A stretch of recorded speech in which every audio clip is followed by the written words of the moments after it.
안녕하세요. 오늘 말씀입니다. 우리가 죽고 난 뒤 가게 될 천국을 바라보는 눈을 여는 것도 중요하지만 더 중요한 것은 결국 이 땅에 온전히 임하게 될 하나님 나라에 대해 눈이 열리는 것입니다.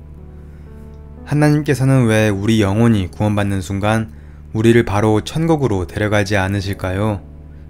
그것은 바로 예수님의 재림과 함께 임하게 될 하나님 나라 때문입니다.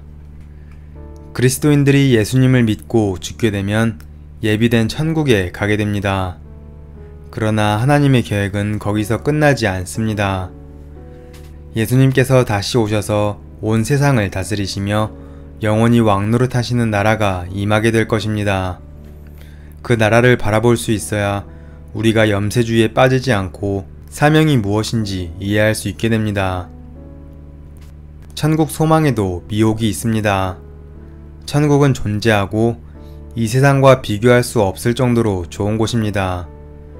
그렇다고 나는 더 살고 싶지 않아, 죽는 것이 더 좋아, 빨리 천국에 가고 싶어 하는 것은 진정한 의미에서의 천국 소망이 아닙니다.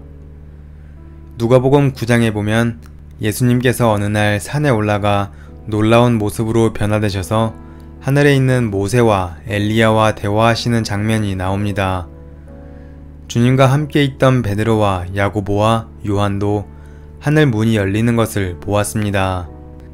베드로는 자기도 모르게 초막셋을 짓고 거기에 머무르자고 주님께 말했습니다. 이것이 천국을 본 사람의 자연스러운 반응입니다. 그러나 예수님께서는 다시 그들과 함께 산에서 내려오셨습니다.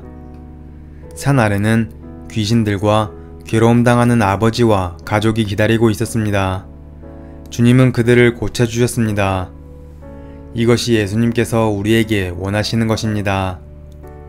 빌립보서 1장 23, 24절을 보면 사도 바울은 육신을 떠나 그리스도와 함께 거하기를 원했습니다. 지금 당장이라도 할 수만 있다면 천국에 가기를 소망했습니다.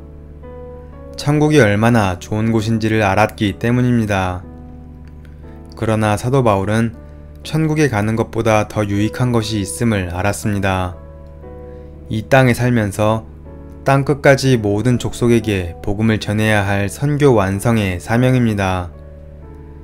그는 이 땅에 임할 하나님 나라를 바라보고 있었던 것입니다. 예수님이 제자들에게 이렇게 기도를 가르쳐 주셨습니다. 나라가 임하시오며 뜻이 하늘에서 이룬 것 같이 땅에서도 이루어지이다. 예수님께서는 하나님 나라가 이 땅에서 이루어지도록 기도하라고 말씀하셨습니다. 하지만 그리스도인들 중에 이 기도의 의미를 제대로 알고 있는 사람이 얼마나 될까요? 많은 사람이 이 세상에서 잘 살게 해주시기를 기도하지만 하나님 나라가 임하도록 기도하지는 않습니다. 그러나 하나님 나라를 바라보는 눈이 열리면 기도 제목이 달라집니다. 누가복음 17장 26절 노아가 방주에 들어가던 날까지 사람들이 먹고 마시고 장가들고 시집가더니 홍수가 나서 그들을 다 멸망시켰으며 또 롯의 때와 같으리니 사람들이 먹고 마시고 사고 팔고 심고 집을 짓더니 롯이 소돔에서 나가던 날에 하늘로부터 불과 유황이 비오듯 하여 그들을 멸망시켰느니라. 인자가 나타나는 날에도 이러하리라. 예수님께서는 자신이 다시 오실 때 사람들이 준비되지 않은 채 살아갈 것을 말씀하셨습니다. 예수님은 특별히 그 시대 사람들이 저질렀던 죄에 대해 언급하지 않고 사람들의 일상생활에 대해 언급하셨음을 주목해야 합니다. 세상에는 온갖 심각한 죄들이 있습니다. 어쩌면 우리는 흉악한 죄는 짓지 않고 있는지 모릅니다. 그러나 우리 자신에게 있어서 더 큰 문제는 일상생활에 대한 태도입니다. 많은 사람이 마치 먹고 마시고 학교에 가고 일하고 집 사고 차를 사고 시집 장가를 가려고 태어난 것처럼 삽니다. 세상의 삶에 빠져 그것이 유일한 목적이 되었고 그것 때문에 기뻐하거나 염려하며 살아갑니다. 일상생활에 매여 예수님께서 다시 오실 때를 전혀 준비하지 못하고 사는 것입니다. 평범하게 살아가는 것이 잘 사는 것이 아니라 말씀대로 사는 것이 올바른 것임을 기억하며 이 땅에서부터 하나님 나라를 경험하며 살아가는 우리가 되길 기대합니다.